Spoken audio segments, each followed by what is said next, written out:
আমার ভাইয়েরা, আমি তো মনে করি ওই সমস্ত কোরআনের কটাক্ষকারী, ওই সমস্ত মানুষ যারা আল্লাহকে নিয়ে কটাক্ষ করে, ওই সকল নাস্তিকদেরকে চৌরাস্তায় এনে জনসম্মুখে ফাঁসি দেওয়ার দরকার। জোরে বলেন ঠিক কিনা?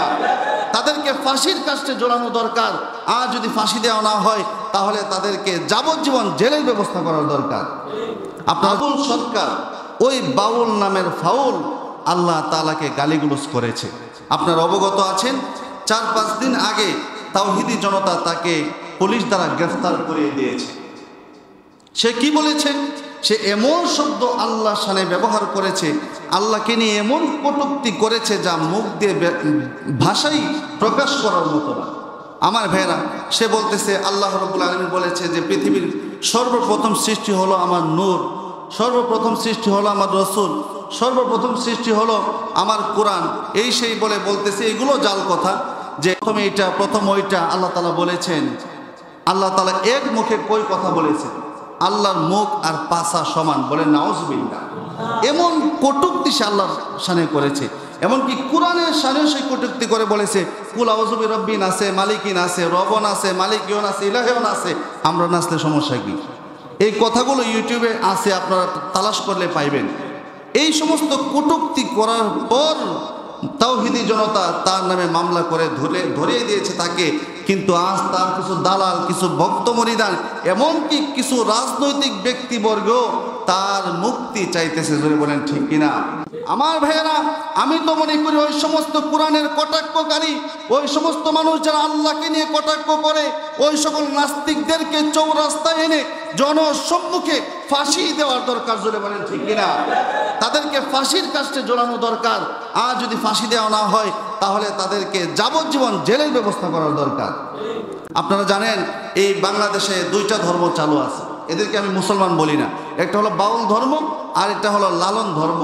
লালন তো বলেছিল যে যেভাবে নাচাও সেভাবেই নাচি, পুতুলের কি দোষ, বলেছিল কিনা? তার মানে আমি মদ খাই, জিনা করি, যা করি সব তো তুমি আল্লাহ তাআলা করাইতেছো। নাউজুবিল্লাহ। ওই লালনেরও কিছু ভক্ত মরিদান আছে, তারা বলে আমরা হিন্দু খ্রিস্টান কোনো ভেদাভেদ করি না। আমরা যেমন মুসলমান, আমরা যেমন রবের ইবাদত করি, হিন্দু খ্রিস্টান অন্য ধর্মের লোকেরাও রবের ইবাদত করে, তারাও সঠিক। তাহলে তারা আর তাদের মাঝে কি কোনো পার্থক্য আছে? কোনো পার্থক্য নাই। ওই বাউল এবং লালন গীতি যারা করে এবং ওই ধর্মে যারা বিশ্বাসী, তাদেরকেও কাদিয়ানীদের মতো ও মুসলমান ও মুসলিম ঘোষণা করার দরকার। আমার ভাইয়েরা, এই জন্য এগুলা থেকে বেঁচে থাকতে হবে। এই যে বাউলরা তারা পালা গান করে, পালা গানে আপনারা শুনবেন কত যে নিকৃষ্ট কথা তারা তাদের জবান দিয়ে বের করে। এখানে আমাদের মা বোনদের, আমাদের লজ্জাস্থান নিয়ে কথা বলছে, মহিলাদের স্তন নিয়ে কথা বলছে, আরও নিকৃষ্ট কথা এবং অঙ্গভঙ্গি তারা করছে। এমনকি বাউল ধর্ম এমন এক ধর্ম যেখানে পরকিয়া করা যায়।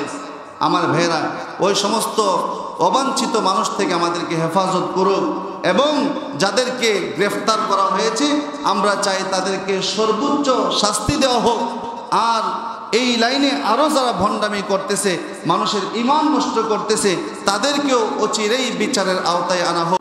আল্লাহ রাব্বুল আলামিন আবার বলছেন, তবে 4 শ্রেণীর মানুষ ব্যতীত, 4 শ্রেণীর মানুষদেরকে আল্লাহ রাব্বুল আলামিন বলছেন যে তারা ক্ষতিগ্রস্ততায় নাই, বরং তারা সফলতায় আছে। তারা কারা? 1 নাম্বার, ইল্লাল্লাযিনা আমানু, যারা ঈমান এনেছে, ওয়া আমিলুস সলিহাত, নেক আমল করেছে, ওয়া তাওয়াসাউ বিল হাক্কি, মানুষকে সত্যের উপদেশ দিয়ে যাচ্ছে।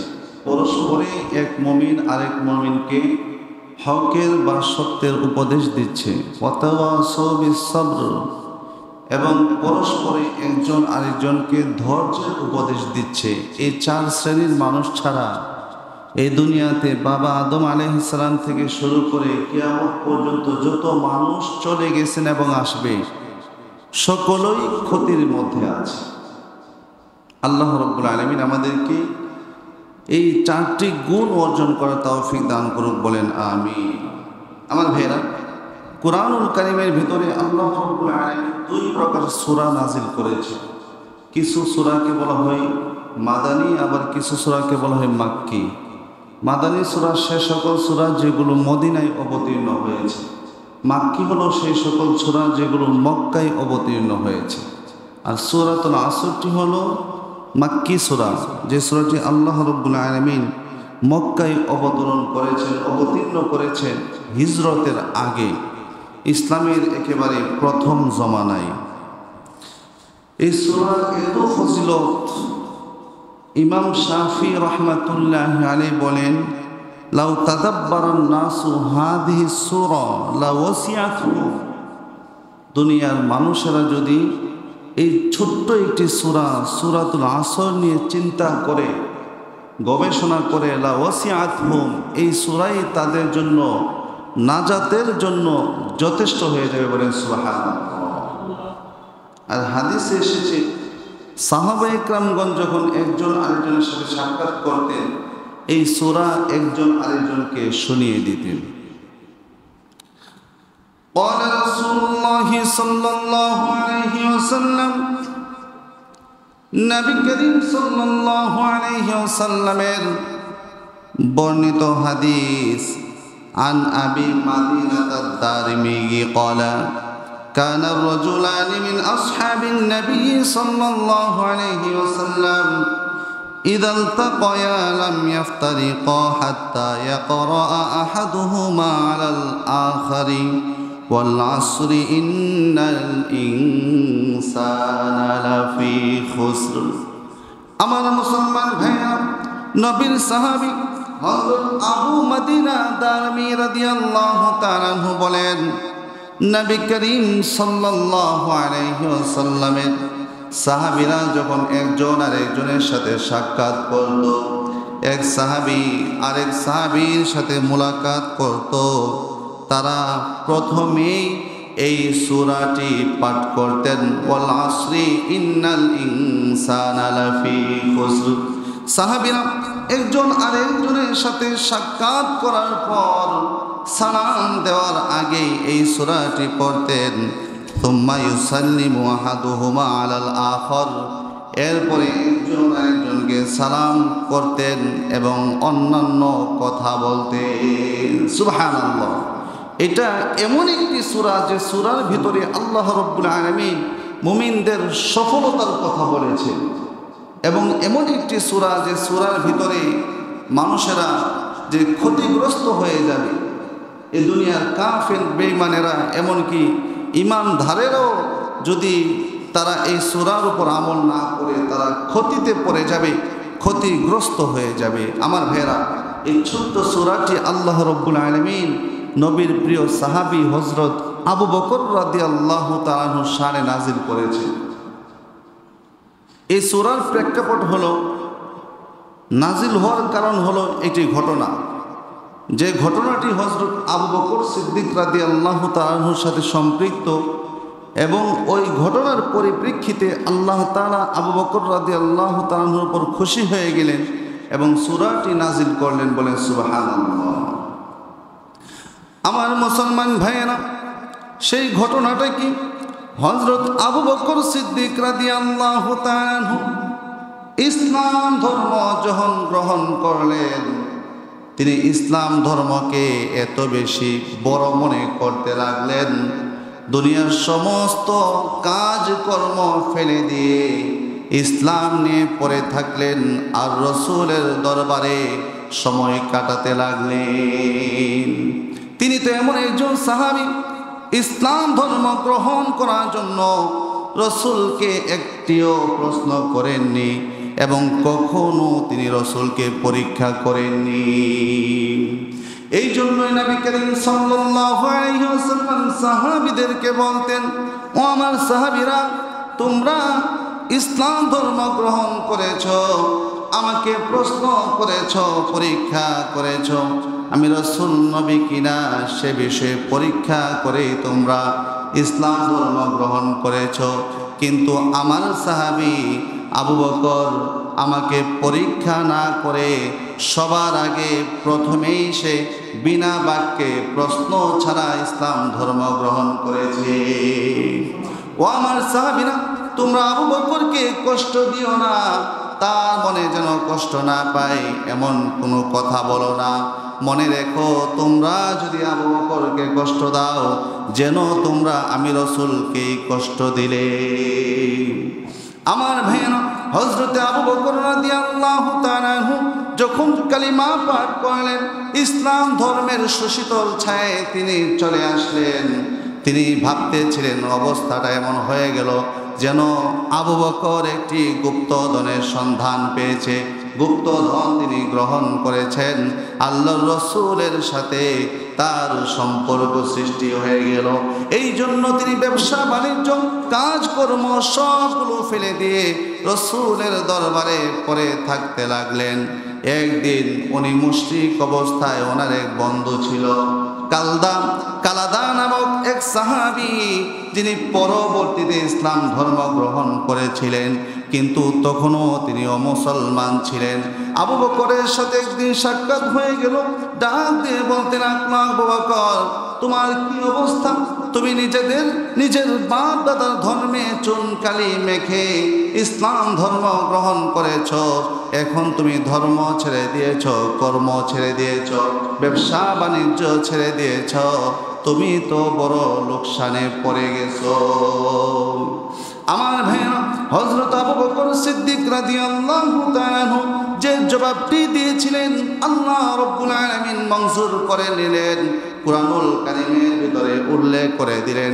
হযরত আবু বকর রাদিয়াল্লাহু তাআলা আনহু কালাদাকে উদ্দেশ্য করে বলেছিলেন, ও কালাদা, তোমরা মনে করো ব্যবসার মধ্যে সফলতা, বাণিজ্যের মধ্যে সফলতা, টাকা পয়সা স্বর্ণ রূপার ভিতরে সফলতা, তোমরা জেনে রাখো মূলত যারা টাকা পয়সা ব্যবসা বাণিজ্যের ভিতরে সফলতা খুঁজতেছ, তোমরাই মূলত ক্ষতিগ্রস্ততায় আছো। মূলত ক্ষতিগ্রস্ততা মধ্যে ওই ব্যক্তি নাই, বাস্তবিক পক্ষে সফলতাই তারা আছে যারা ঈমান এনেছে এবং সৎ আমল নেক আমল করে যাচ্ছে। বলেন সুবহানাল্লাহ। আমার মুসলমান ভাইরা, আল্লাহ রাব্বুল আলামিন খুশি হয়ে গেলেন।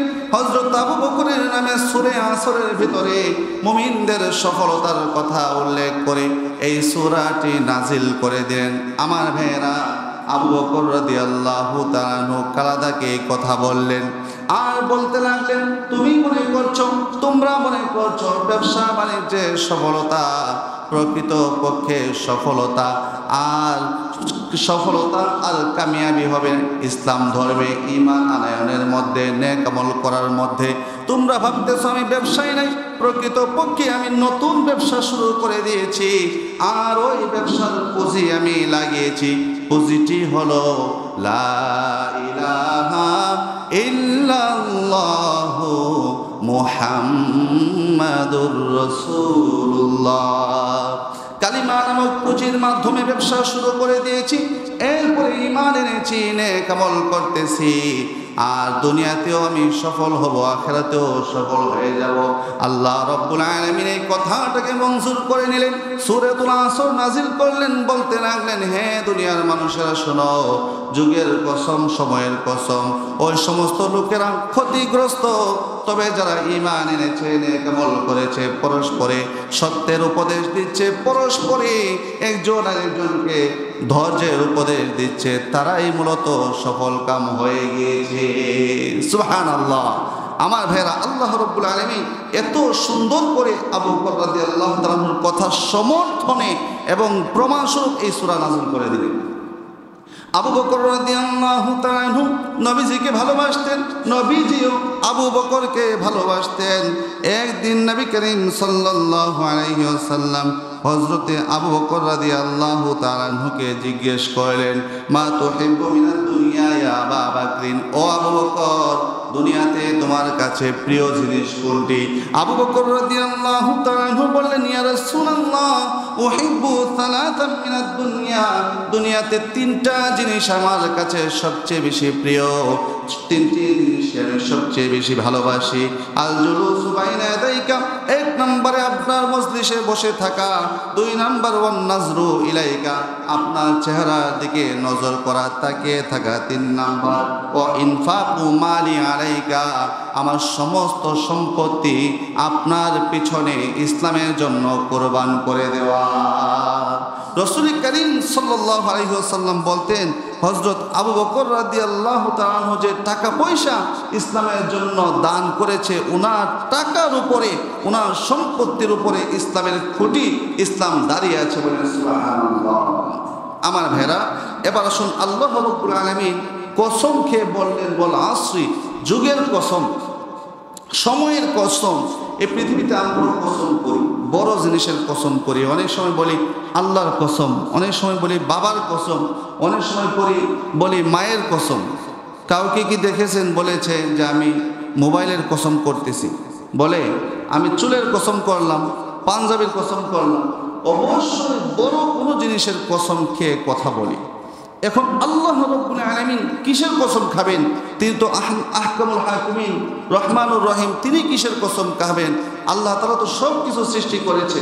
আল্লাহ তাআলা এমন একটি জিনিসের কসম খেলেন যে জিনিসের সাথে মানুষের সফলতা এবং ব্যর্থতার সম্পর্ক রয়েছে, বলেন সুবহানাল্লাহ। আর জিনিসটি হলো সময়। এই পৃথিবীতে যারা সময়কে কাজে লাগায় নাই তারাই সবচেয়ে বেশি ক্ষতিগ্রস্ত, আর যারা সময়কে কাজে লাগিয়েছে তারাই মূলত সফল, এবং আখিরাতে এই সময়কে কাজে লাগানোর দ্বারা সে জান্নাতে অবস্থান করবে, বলেন আলহামদুলিল্লাহ। قال رسول الله صلى الله عليه وسلم نعمتان مغبون فيهما كثير من الناس। দুইটা জিনিস এমন আছে, আল্লাহ তাআলার দুইটা নিয়ামত এমন আছে যে দুইটা নিয়ামতের ব্যাপারে অধিকাংশ মানুষ গাফেল। এর মধ্যে এক নাম্বার হলো সিহাতু, সুস্থতা, আর দ্বিতীয়ত হলো ওয়াল ফারাগু, অবসরতা। সুস্থতা পেয়েও সে সুস্থতার সময়কে কাজে লাগাচ্ছে না, অবসর হয়েও সে অবসর সময়ে নেক আমল করছে না। আমার ভাইয়েরা, আমরা তো এত ব্যস্ত হয়ে গেছি, আমরা অবসর সময় পাই না, 5 ওয়াক্ত নামাজ পড়ার সময় তো পাই না, খাবার খাওয়ার মতো সময় পাই না। দুনিয়ার পিছনে, টাকার পিছনে এমনভাবে পড়ে গিয়েছি, কোন দিক দিয়ে খাবারের সময় চলে যায়, নামাজের সময় চলে যায়, আমাদের খবরই থাকে না। জোরে বলেন ঠিক কিনা? আমার ভাইয়েরা, রাসূল করিম সাল্লাল্লাহু আলাইহি ওয়াসাল্লাম বলেন সময়কে গুরুত্ব দিতে হবে এবং সময়কে কাজে লাগাতে হবে।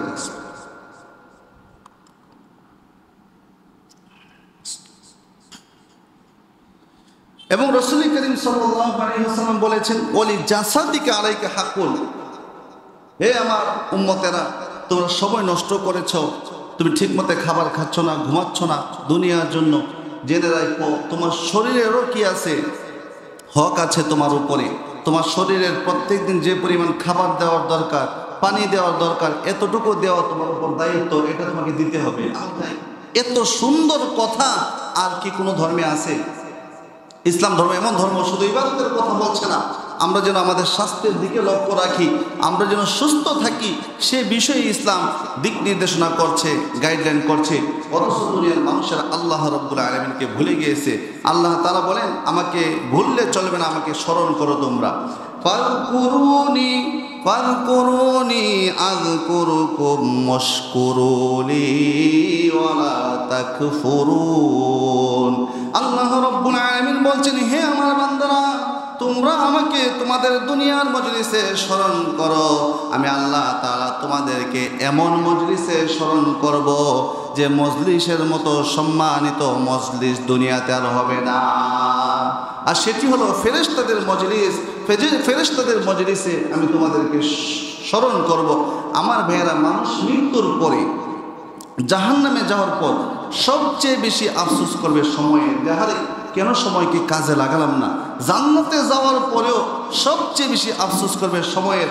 আহারে, সময়কে যদি কাজে লাগাতে পারতাম ভালোভাবে, আর বেশি আমল করতে পারতাম, তাহলে তো আমি নবীর সাহাবীর সাথে অবস্থান করতে পারতাম, তাহলে তো আমার অবস্থান নবীর পাশে হতো, নিম্নমানের জান্নাতীদের সাথে আমার অবস্থান হতো না। এই বলে বলে মানুষ আফসোস করতে থাকে। আমার ভাইয়া, হযরত মূসা আলাইহিস সালামের ব্যাপারে বর্ণিত আছে, তিনি তো এমন জলিলুল কদর নবী, যাকে কালিমুল্লাহ বলা হয়, যিনি আল্লাহ তাআলার সাথে এত ঘনিষ্ঠ ছিলেন, সব সময় আল্লাহ তাআলার সাথে কথা বলতে পারতেন, কোনো ভায়া লাগতো না, কোনো মিডিয়া লাগতো না, কোনো মধ্যস্থতা ব্যতীত সরাসরি আল্লাহ রব্বুল আলামিনের সাথে কথা বলতেন। একদিন বলতে লাগলেন, রব্বুল আলামিন, আপনি আমাকে মাফ করুন, আপনি যদি আপনি যদি আমি হতেন, অর্থাৎ আপনি যদি বান্দা হতেন আর আমি মুসা যদি আল্লাহ হতাম, আপনি আমার কাছে কি চাইতেন? আল্লাহ রাব্বুল আলামিন বলেন, মুসা রে, তুমি যদি আল্লাহ হতে, আমি যদি বান্দা হইতাম, তাহলে তোমার কাছে আমি সুস্থতার নিয়ামত চাইতাম। বলে সুবহানাল্লাহ। সুস্থতার নিয়ামত, আমাকে সুস্থতার নিয়ামত দাও।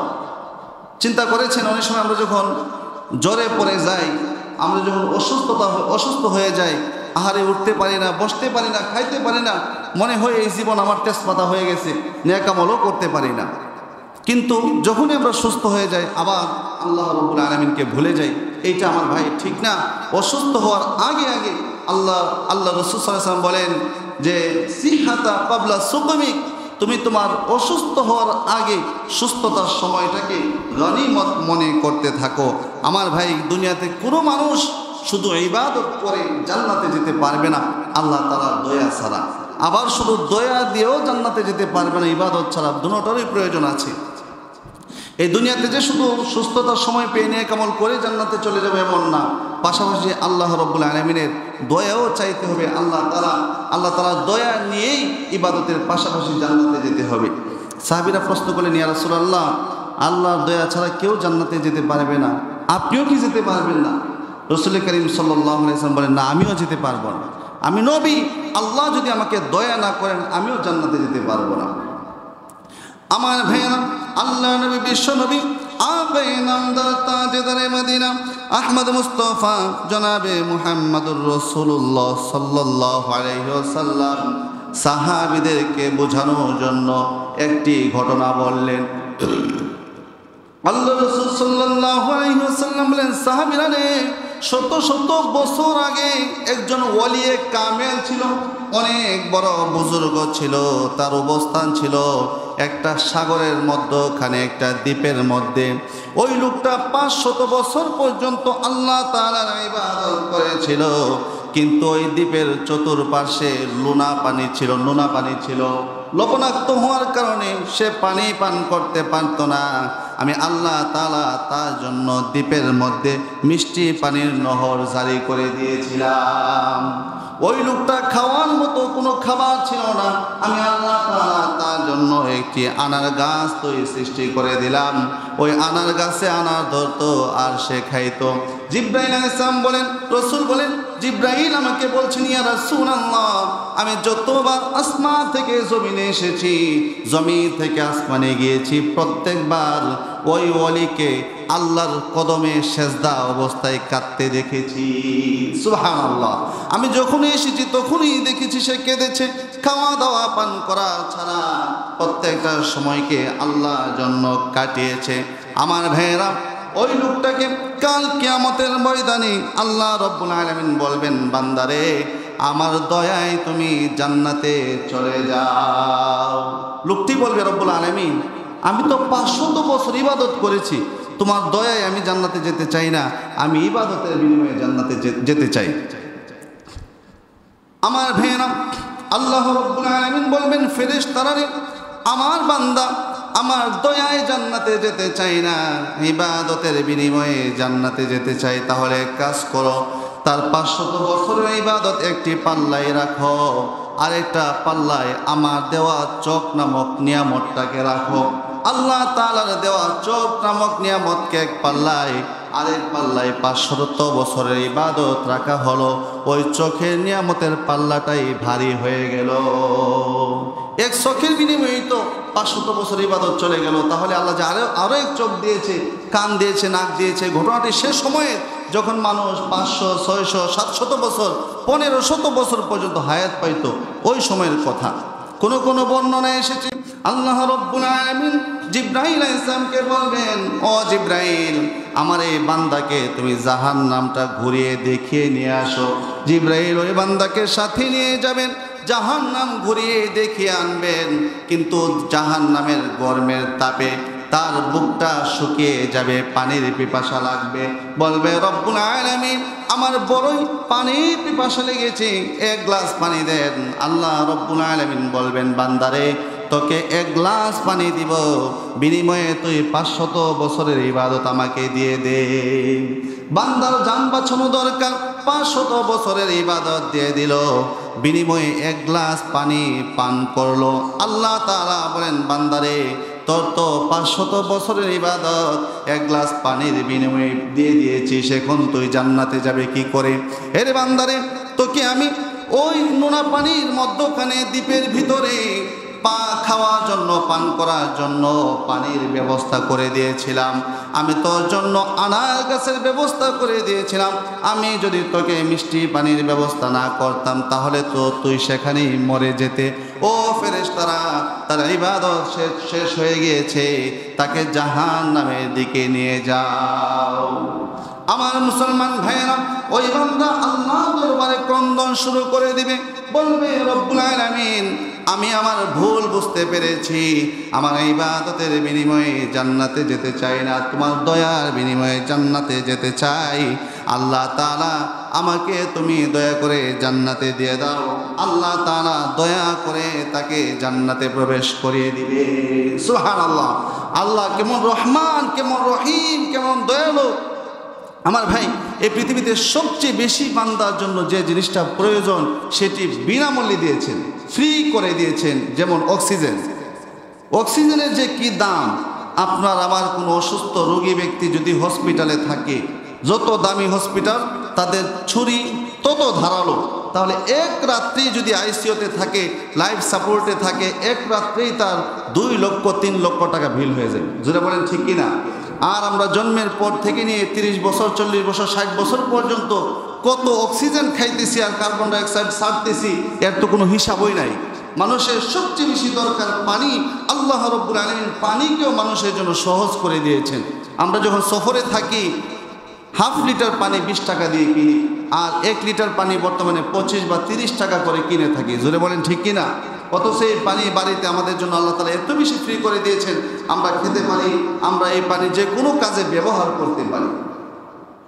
এই জন্যই কুরআনুল কারীমের ভিতরে আল্লাহ রাব্বুল আলামিন বলেন, ওয়া ইন তাউদ্দু নি'মাতাল্লাহি লা তুহসুহা।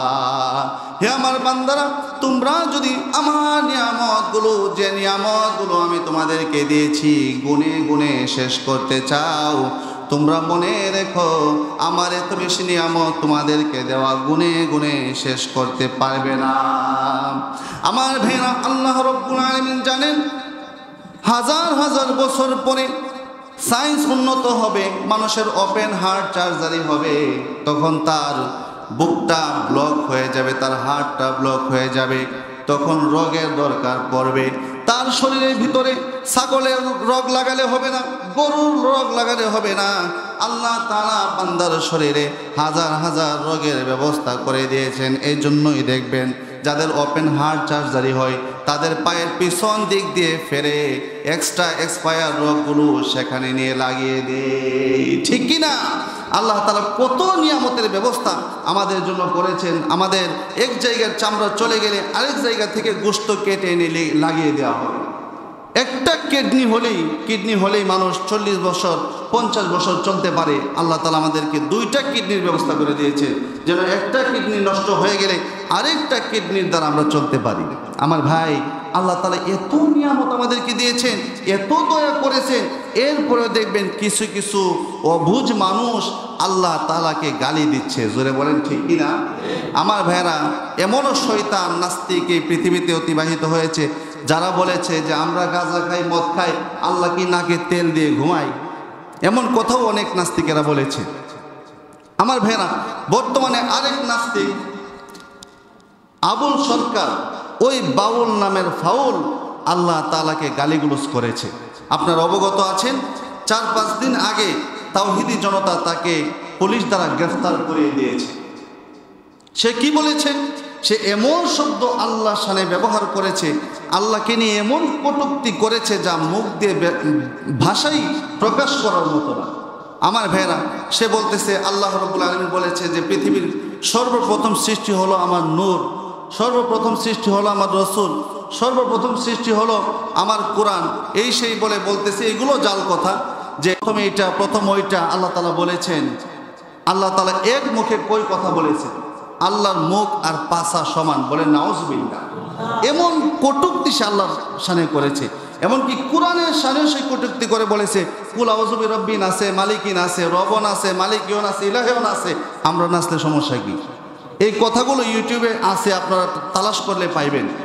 এই সমস্ত কটূক্তি করার পর তাওহীদি জনতা তার নামে মামলা করে ধরিয়ে দিয়েছে তাকে, কিন্তু আজ তার কিছু দালাল, কিছু ভক্ত মরিদান, এমনকি কিছু রাজনৈতিক ব্যক্তিবর্গ তার মুক্তি চাইতেছে। জোরে বলেন ঠিক কিনা? আমার ভাইয়েরা, আমি তো মনে করি ওই সমস্ত কোরআনের কটাক্ষকারী, ওই সমস্ত মানুষ যারা আল্লাহকে নিয়ে কটাক্ষ করে, ওই সকল নাস্তিকদেরকে চৌরাস্তায় এনে জনসম্মুখে ফাঁসি দেওয়ার দরকার। জোরে বলেন ঠিক কিনা? তাদেরকে ফাঁসির কাস্টে ঝোলানো দরকার। আর যদি ফাঁসি দেওয়া না হয় তাহলে তাদেরকে যাবজ্জীবন জেলের ব্যবস্থা করার দরকার। আপনারা জানেন এই বাংলাদেশে দুইটা ধর্ম চালু আছে, এদেরকে আমি মুসলমান বলি না। একটা হলো বাউল ধর্ম আর একটা হলো লালন ধর্ম। লালন তো বলেছিল যে যেভাবে নাচাও সেভাবেই নাচি, পুতুলের কি দোষ, বলেছিল কিনা? তার মানে আমি মদ খাই, জিনা করি, যা করি সব তো তুমি আল্লাহ তাআলা করাই দিছো, নাউজুবিল্লাহ। ওই লালনেরও কিছু ভক্ত মরিদান আছে, তারা বলে আমরা হিন্দু খ্রিস্টান কোনো ভেদাভেদ করি না, আমরা যেমন মুসলমান, আমরা যেমন রবের ইবাদত করি, হিন্দু খ্রিস্টান অন্য ধর্মের লোকেরাও রবের ইবাদত করে, তারাও সঠিক। তাহলে তারা আর তাদের মাঝে কি কোনো পার্থক্য আছে? কোনো পার্থক্য নাই।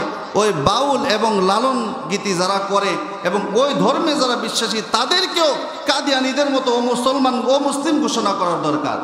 আমার ভাইয়েরা, এই জন্য এগুলা থেকে বেঁচে থাকতে হবে। এই যে বাউলরা তারা পালা গান করে, পালা গানে আপনারা শুনবেন কত যে নিকৃষ্ট কথা তারা তাদের জবান দিয়ে বের করে। এখানে আমাদের মা বোনদের, আমাদের লজ্জাস্থান নিয়ে কথা বলছে, মহিলাদের স্তন নিয়ে কথা বলছে, আরও নিকৃষ্ট কথা এবং অঙ্গভঙ্গি তারা করছে। এমনকি বাউল ধর্ম এমন এক ধর্ম যেখানে পরকিয়া করা যায়। আমার ভাইয়েরা, ওই সমস্ত অবাঞ্ছিত মানুষ থেকে আমাদেরকে হেফাজত করুক এবং যাদেরকে গ্রেফতার করা হয়েছে আমরা চাই তাদেরকে সর্বোচ্চ শাস্তি দেওয়া হোক। আর এই লাইনে আরও যারা ভণ্ডামি করতেছে, মানুষের ঈমান নষ্ট করতেছে, তাদেরকেও অচিরেই বিচারের আওতায় আনা হোক। আল্লাহ তাআলা আমাদের সকল কথা এবং কাজকে ঈমানের জন্য, ইসলামের জন্য কবুল করুক। সবাই বলেন আমিন। ওয়া আখিরু দাওয়ানা আনিল হামদুলিল্লাহি রাব্বিল আলামিন।